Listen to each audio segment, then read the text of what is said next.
ABS-CBN superstar Vice Ganda recalls the time when he almost gave up on his show business dream.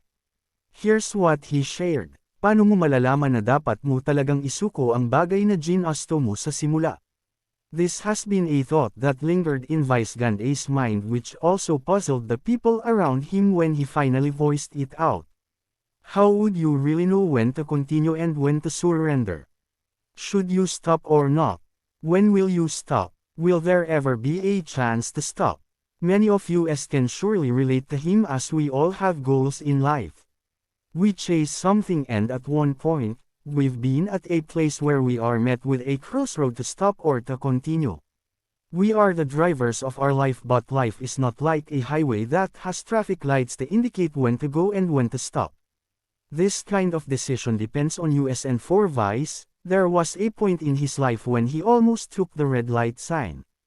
In the course of his life, from being a stand-up comedian to being the superstar that he is now with multiple blockbuster films, he realized that no one can know, as life is always full of surprises. It offers endless possibilities. Isusuko ko ba ta? Kaya lang pag sinuko mo, paano kung ibigay bukas sinuko mo ngayon?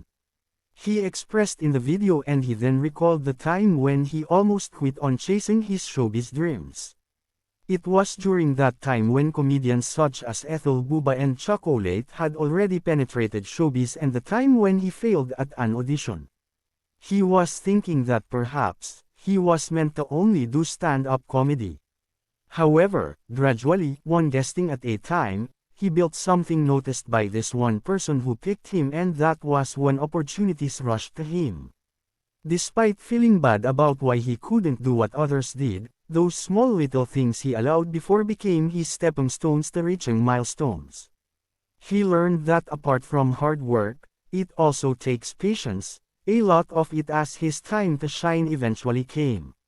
Meanwhile, Vice revealed his 2025 projects previously, which will include a major concert,